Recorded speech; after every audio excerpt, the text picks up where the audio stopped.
Hello guys, good morning, welcome back to our channel. নতুন video নিয়ে চলে এলাম। আজকে রান্নাঘর থেকে সকালটা শুরু করে দিচ্ছি। আর বাইরে প্রচণ্ড রৌদ্র, বলে রাখি সানডেওয়ালা ব্লগ। আজকে কিন্তু সানডের ব্লগ। আর এইখানে দেখো চিংড়ি মাছের মালাইকারি কড়াই পড়ে গেল। ফ্রেশ ক্রিম 3 চামচ মতন দেখতে পাচ্ছ। ক্রিমটা একটুখানি ফেটিয়ে রেখে দিয়েছিলাম আমি। আর এই রান্নাটা কিন্তু মালাইকারি হচ্ছে, পুরো মালাই দিয়ে রান্না হচ্ছে। কাজু, তারপরে চালমগজ, ফ্রেশ ক্রিম, তার মধ্যে আছে হচ্ছে তোমার ওই আমাদের ছোটো যে কচি যে নারকেলগুলো হয় না, সেই কচি ডাব আর কি, ওই ডাবের শাঁস বের করে পেস্ট করে, মানে চালমগজ আর তার সঙ্গে ওই কাজু বাদামের সঙ্গে পেস্ট করে রেখে দিয়েছিলাম। কারণ আজকে এই পেস্টটা দিয়ে দুটো তরকারি হয়েছে। এক হয়েছে আমাদের চিংড়ি মাছের মালাইকারি, সেকেন্ড হয়েছে পনিরের রেসিপি। আর পনিরের রেসিপিটা তোমরা খুব শিগগিরই পেতে চলেছো। তো পনিরের রেসিপিটা আমি কী করে শেয়ার, মানে কীভাবে বানিয়েছি সেটা তোমাদের সাথে শেয়ার করে দেবো। আর এখন একটু কড়াইতে মালাইকারিতে দুধ দিয়ে দিলাম। দুধ দিয়ে নাড়াচাড়া করে ঘি আর গরম মশলা দিয়ে মালাইকারিটা নামিয়ে দেবো। রান্নাটা কিন্তু খুব সুন্দর হয়েছে, আর খুব সুন্দর একটা সেন্টও বেরিয়েছিল। আর খেতে কিন্তু দুর্দান্ত। আর দেখতে পাচ্ছ গ্রেভিটা কত স্মুথ হয়েছে। কারণ আমি কিন্তু এই পেস্টটাকে বানিয়ে নিয়ে পেস্টটা ডিরেক্ট ঢেলে দিইনি। পেস্টটা কিন্তু বানানোর পর পেস্টটাকে আমি একটু ছাঁকনি দিয়ে ছেঁকে তারপর দিয়েছি। তার কারণে খুব স্মুথ একটা গ্রেভি তৈরি হয়ে গেছে। তো চলো, এখানে মালাইকারি তো নামিয়ে দিয়েছি। তারপর এখানে মাছের মাথাটা কীভাবে ভাজবো টের পাচ্ছি না, অনেকটা বেশি তেল দিতে হয়েছে। কারণ অনেকটা বড় মাথা, তোমরা হয়তো ক্যামেরাতে অতটা বুঝতে পারছো না মাছের মাথাটা কত বড়, কিন্তু ছোট লাগছে, কিন্তু অনেকটাই বড় এই মাছের মাথাটা। তো এটাকে ভাজতেও একটু টাইম লাগবে, বেশ কিছুক্ষণ ধরে টাইম ঘুরিয়ে ফিরিয়ে মাছের মাথাটা ভেজে নিচ্ছি সুন্দর করে। মাছের মাথাটা কিন্তু বেশ ভালো করে লাল লাল করে ভেজে নিচ্ছি। কারণ না ভালো করে ভাজা হলে খেতে কিন্তু মোটেও ভালো লাগবে না, তেল মশলা যদি ঠিক মতন না ঢোকে এর ভেতরে। তো চলো, মাছের মাথাটা ভাজা হয়ে গেছে। এরপর মাছের গ্রেভিটাও তৈরি করে নিলাম। এটা কিন্তু নর্মাল যেরকম হয়, আদা রসুন পেঁয়াজ কালো জিরে কাঁচা লঙ্কা টমেটম দিয়ে সুন্দর করে কষিয়ে নিয়ে তেল ছেড়ে গেছে। আর কাশ্মীরি রেড চিলি পাউডারটা দেওয়াতে কালারটা কিন্তু এত ভালো এসছে, নাহলে কিন্তু কালারটা আসতো না, ফ্যাকাশে, মানে লঙ্কা চিড়ে যেরকম রান্না হয় ওরমভাবেই হতো। বাট কালারের জন্য আমি কাশ্মীরি রেড চিলি পাউডারটা দিয়েছি, তাতে কালারটা বেশ দুর্দান্ত এসছে। নামানোর সময় এটা ধনেপাতা দিয়ে নামাবো, কারণ এই ঝালটাতে ধনেপাতা দিলে বেশি ভালো লাগে। মাছের মাথা তো খুব সুন্দর ভেজেছি, দেখেই তোমরা বুঝতেই পারছো। তো চলো, এই মাছের মাথাটা একটু পরেই কিন্তু এখানে দিয়ে দিলাম, দিয়ে এর মধ্যে ধনেপাতা দিয়ে সুন্দর করে রান্নাটা কমপ্লিট করে নামিয়ে নেবো। মাছের মাথাও কিন্তু আমার অলমোস্ট ডান। তো সব রেসিপি পুরো প্রপারভাবে তোমাদের সাথে শেয়ার করতে পারছি না। প্রপারভাবে শেয়ার করতে গেলে অনেক লেট হয়ে যাবে, ওর জন্য অনেক বড় হিউজ বড় ব্লগ হয়ে যাবে, তো সেটা তো সম্ভব না। তাও এটা অনেকটাই বড় হয়েছে, তোমরা দেখতে থাকো কত কত আইটেম রান্না করব। মাছের মাথাও হয়ে গেছে, মালাইকারি হয়ে গেছে। এইখানে দেখতে পাচ্ছ এটা যেটা বানাচ্ছে সেটা হচ্ছে মাছের মাথা ভেজে এখানে আলুটা ভাজি। এটা হচ্ছে মুড়ি ঘন্ট গোবিন্দভোগ চাল দিয়ে করব, কাজু কিশমিশ দিয়ে ঘি গরম মশলা দিয়ে সুন্দর করে রান্না করব। তো এই মানে মুড়ি ঘন্টর জন্য প্রিপারেশান দুটো কড়াতে বসিয়েছি। এদিকে মাছের মাথাটা সুন্দর করে ভেজে নিচ্ছি, আর পাশের কড়াতে মুড়ি ঘন্টর আলুগুলোকে ভেজে তুলে নেব। তারপর পেঁয়াজ কুচোনো, তেজপাতা, গোটা গরম মশলা, কাঁচা লঙ্কা দিয়ে ভালো করে মশলা দিয়ে আদা বাটা রসুন বাটা পেঁয়াজ বাটা দিয়ে চাল দিয়ে গোবিন্দভোগ চাল ভেজানো থাকবে সেটা ভিজিয়ে সেটাকে সুন্দর করে কড়াইতে দিয়ে নাড়াচাড়া করে কষিয়ে, পুরো যেরকম মাংস রান্না হয় ঠিক মাংসর মতন করে, কিন্তু মশলার পরিমাণটা অনেকটাই অল্প দেবো। আর এখানে মাছটা দেখতে পাচ্ছ, এটা হচ্ছে রুই মাছের লেজা, যেটা তোমার দাদাভাই সেদিনকে এনেছিল। তো এই রুই মাছের লেজাটা ওকে ঝাল করে দেবো, ওটাও দেবো কাজু কিশমিশ পেস্ট দিয়ে। তো এই দেখো এখানে খানিকটা মশলা বেশি হয়েছিল, মশলা তুলে রেখে দিয়েছি নষ্ট করবো না বলে, তো এটাকে আলাদা করে রেখে দিয়েছি। তো চলো, এটা চাপা দিয়ে দিলাম। এইবার তোমাদের দেখাচ্ছি এখানে দাদাভাইয়ের জন্য ভাজা করব, কুমড়ো ভাজা, আলু ভাজা, পাকা পটল ভাজা, তার সঙ্গে একটা মাছ ভাজা, মাছের ডিম ভাজা। ভাজাগুলো সবার লাস্টে করব, আগে তরকারিগুলো করে নিই। আর এদিকে কিন্তু লেজা ফ্রাই করতে বসিয়ে দিয়েছি। মাছের মাথা হয়ে যাওয়ার পর লেজা দিয়েছি। লেজাটা ফ্রাই হয়ে গেলে দেন তারপর কিন্তু লেজাটা তুলে আমি লেজার গ্রেভিটা তৈরি করে নেবো চট করে। ওই যে দেখতে পেলে যে গ্রেভিটা হয়েছে একটু বেশি, ওই গ্রেভিটা তুলেই ওর মধ্যে কাজু কিশমিশ আর চালমগজ বাটা দিয়ে গ্রেভিটা আলাদা করে নিয়েছি। ওই মাছের মাথা যখন কষাচ্ছিলাম সেখান থেকেই 2 হাতা মতন মশলা তুলে রেখে দিয়েছি। তবে হ্যাঁ, টেস্ট কিন্তু একদম এক হবে না, আলাদা হবে, যেহেতু কাজু কিশমিশ চালমগজ দিয়ে করবো এটা। আর ওটা তো নর্মাল যেরকম হয় সেরকম হয়েছে, মাছের ঝাল যেরকম হয়। আর এটা একটু মানে একটু বিয়েবাড়ি স্টাইলে করব। তো চলো, এদিকে কড়াইতে গোটা গরম মশলা ফোড়ন দিয়ে দিলাম, শুকনো লঙ্কা তেজপাতা, তার সঙ্গে জিরে ফোড়ন দিয়ে এর মধ্যে পেঁয়াজ দিয়ে দিচ্ছি। পেঁয়াজটা ভেজে নিলে তারপর কিন্তু এর মধ্যে আদা বাটা রসুন বাটা সব দিয়ে কষিয়ে জিরে গুঁড়ো একটু পরিমাণ, অল্প একটু পরিমাণ ধনিয়া গুঁড়ো দিয়ে ভালোভাবে চালটাকে দিয়ে ফ্রাই করে নেবো।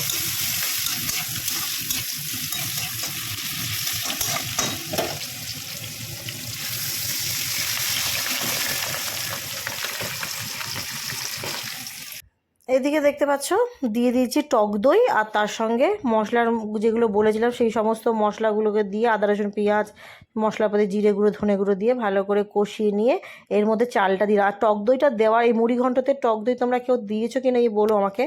আমি দিই, কারণ হচ্ছে টক দইটা দিলে না রাইসটা খুব বেশি ভালো, মানে স্টিকি স্টিকি যে ব্যাপারটা লেগে যাওয়া সেটা থাকে না, রাইসটা না খুব ঝরঝরা ঝরঝরা টাইপের হয়। প্রথমে গরম যখন থাকবে তখন অবশ্যই স্টিকি স্টিকি লাগবে, কিন্তু ভাতটা যখন নামিয়ে মানে রাইসটা যখন নামানোর পর কিছুক্ষণ পর ঠান্ডা হয়ে যাবে, রাইসটা না পুরো ঝরঝরা ঝরঝরা যেরকম ভাত হয় ঠিক ওই রকম টাইপের হয়ে যাবে। যদিও আমার হাতে অত বেশি টাইম ছিল না যে তোমাদের সাথে সে ভালোভাবে শেয়ার করব, যদি মানে নামানোর পর একদম যখন খেতে বসেছিলাম সেই সময় যদি তোমাদের সাথে শেয়ার করতাম ভালো হতো, পুরো একদম ঝরঝরা ছিল। তো চলো এদিকে আমি এইভাবে বানিয়ে নিচ্ছি। এদিকে মাছের ঝোলটা হয়ে গেছে, মাছের যে ঝোলটা বানাবো বলেছিলাম লেজা দিয়ে কাজু কিশমিশ চালমগজ পোস্ত বাটা দিয়ে যেটা করেছি, দেখতেই পাচ্ছ গ্রেভিটা একটু অন্যরকম কালার হয়েছে, তো ওটাও রেডি হয়ে গেছে। এদিকে মাছের মাথা দিয়ে এদিকে তৈরি হয়ে গেল দেখতে পাচ্ছ মুড়ি ঘন্ট। আর মুড়ি ঘন্টটা কিন্তু কাজু কিশমিশ দেখতে পাচ্ছ ভরে ভরে দিয়েছি, আর এখনও বাকি আছে, পুরো হয়নি, জল শুকিয়ে গেছে। এর মধ্যে একটু মিষ্টি দেবো, দিয়ে মাছের মাথাগুলো দিয়ে একটু ভালো করে নাড়াচাড়া করে আবার চাপা দিয়ে রাখবো। এই যে এখন যে স্টিকি স্টিকি যে ব্যাপারটা এটা কিন্তু পুরোপুরি নর্মাল হয়ে যাবে, ঝরঝরা। আর এখানে আম পান্না শরবতের জন্য আম বানিয়ে নিয়েছি, আর এইখানে চলে এসেছি লেগ পিসগুলোকে নিয়ে সুন্দর করে পিস কাট করে নিচ্ছি পিসগুলোতে, কারণ চিকেন তন্দুরি বানাতে গেলে মানে চিকেনগুলোকে কিন্তু খুব সুন্দর করে পিস করে নিতে হবে যাতে মশলাগুলো গায়ে ভালোভাবে ঢুকে যায়। এর আগে বহুবার আমি চিকেন তন্দুরি বানিয়েছি, বাট তোমাদের সাথে কোনোদিন শেয়ার করা হয়নি, তাই ভাবলাম আজকে একটু শেয়ার করি, কিন্তু রেসিপি শেয়ার করিনি। যদি তোমাদের মনে হয় যে চিকেন তন্দুরির রেসিপি তোমাদের কারোর লাগবে, তোমরা কমেন্টে আমাকে জানাতে পারো, অবশ্যই আমি তোমাদের তন্দুরি রেসিপিটা খুব সহজে মাইক্রোওভেনেও করা যায়, উনুনেও করা যায়, এমনি তোমার গ্যাসেতেও করা যায়। হ্যাঁ, গ্যাসটা একটু অপরিষ্কার হয় ঠিকই কথা, কিন্তু ভাই গ্যাসেও করা যায় খুব সুন্দর করে, উনুন বা কাঠকয়লা ছাড়াও কিন্তু খুব ভালো করা যায়। আমি তো খুব ভালো করি, তো গ্যাসে আমি দুরকমভাবে করি। তো এখানে তন্দুরি মশলা লেবু জিরে গুঁড়ো ধনে গুঁড়ো লঙ্কা গুঁড়ো হলুদ গুঁড়ো, তার সঙ্গে পরিমাণ মতন একটু টক দই, তার সঙ্গে সর্ষের তেল, তার সঙ্গে আছে তন্দুরি মশলা, সব কিছু যা যা আর কি উপকরণ লাগে, যা যা দেওয়ার আরও কিছু হয়তো মিস করে গেলাম বলতে গিয়ে, তো যেই কটা বলতে পারলাম বললাম। যদি তোমাদের রেসিপি শেয়ার কোনোদিন করি তখন তোমাদেরকে প্রপারলি আমি বলে দেবো। হ্যাঁ, তো চলো এখানে তন্দুরি মশলাটা রেডি হয়ে গেছে। এবার আমি কি করব, এইগুলো সুন্দর করে গায়ের মধ্যে মাখিয়ে মাখিয়ে নেব, যেরকম গায়ে হলুদ হচ্ছে, টেংরি গায়ে হলুদ হচ্ছে, টেংরির চিকেন লেগ পিসের এখন গায়ে হলুদ হচ্ছে। তো চলো সুন্দর করে গায়ে মশলা, আর বলে রাখি এটা কিন্তু একদম দোকানের মতনই ফুড কালার বা কিচ্ছু ইউজ করবো না, যা হবে কাশ্মীরি রেড চিলি পাউডার যেটা যেটা দিয়েছি ওটার কালার, আর হালকা হলুদ দিয়েছি হলুদের কালার, একদম মোটেই অরেঞ্জ বা লাল লাল দেখতে বা অন্যরকম কোনো ফুড কালার একদমই কিন্তু আমি ইউজ করে নিই, আর করবোও না, তোমরাও করবে না। আমি জানি বাড়িতে যারা করে তারা কখনোই ইউজ করে না, কারণ বাড়িতে রান্নাটা আমরা খাই হেলদি খাওয়ার জন্য। আমরা যদি দোকানের মতন সব কিছু এরকমভাবে দিয়ে করি তাহলে আর কোথায় হেলদি রইলো, তাহলে তো আনহেলদি হয়ে গেল, তাই না? তো তার জন্য আমরা হেলদি করার চেষ্টা করি। আর মাংসটা কিন্তু লাইট আর পাতলা পাতলা করব, বাট মাংসর কালারটা যেহেতু একটু আজকে বার্থডেওয়ালা চিকেন হচ্ছে, কালারটা আনার জন্য কাশ্মীরি রেড চিলি পাউডারটা দিয়ে একটু কালার এনেছি, নাহলে কিন্তু এটা কাঁচা লঙ্কা, দেখো সবুজ সবুজ কাঁচা লঙ্কা তোমরা উপর দিয়ে দেখতেই পাচ্ছ, কাঁচা লঙ্কার ঝোল শুধু কালারটা আনার জন্য ভালো দেখতে শুধু দিয়েছি হচ্ছে। আর কতটা পাতলা করেছি দেখে নিশ্চয়ই তোমরা বুঝতে পারছো। তো চলো পাতলা পাতলা লাইট একদম ঝোল বানিয়েছি, এটা সানডেবেলা যেরকম আর কি ঝোল হয়, গরম গরম ঝোল আর ভাত, আর একটু সুন্দর একটু লেবুর রস উপর দিয়ে ভাতের মধ্যে নিগড়ে দিলে হা হা, লোভে মানে জিভ একদম জলে ডগমগ করছে। তো চলো রান্না বান্না তো কমপ্লিট হয়ে গেছে, আর এই হচ্ছে তোমার দাদাভাইয়ের সমস্ত খাওয়া দাওয়ার আয়োজন। ওয়াও, কি সুন্দর দেখতে লাগছে জামাই ষষ্ঠী গাইস, এই হচ্ছে তোমার দাদা ভাইয়ের বার্থডে সেলিব্রেশন আয়োজন। সকাল থেকে উঠে এই সমস্ত কিছু করে রান্না বান্না উঠলাম। এবার পরিচয় করে দিই কি কি রান্না করেছি, ঠিক আছে, মেনুগুলো কি কি, কারণ তোমরা দেখেছো সবই আধ খাপছে একটু একটু একটু একটু করে। আর একজন দেখো কেশর দিয়ে কি বানাচ্ছে দেখতে পাচ্ছ, দেখো। বলে রাখি সবার প্রথম আছে এখানে, দেখে রাখো ভাত। তো সবার প্রথম বলে দিই আইসক্রিম, যেটা একদম গলে যাচ্ছে, কেশর, কাশ্মীরি কেশর, এই যে এনে দিয়েছে, এনে এটা ফ্রিজে ঢুকিয়ে দেন, নাহলে গলে যাবে, আমি বলে দিচ্ছি। হ্যাঁ, এটা হচ্ছে আম পোড়ার শরবত, এর মধ্যে অনেক রকম চাট মশলা আছে, নিজের হাতে তৈরি করা চাট মশলা, যাতে এই এতগুলো খাবার খেতে গিয়ে হাঁপিয়ে না যায়। তো এই চাট মশলা মাঝে মধ্যে একটুখানি দিয়ে বানিয়ে দিয়েছে আম পোড়া শরবত, এটা মাঝে মধ্যে খাবে, মুখ চেঞ্জ করবে, আর এতগুলো খাবার খাবে। আর আজকে সকাল থেকে কী কী রান্না করেছি তোমরা দেখে নাও।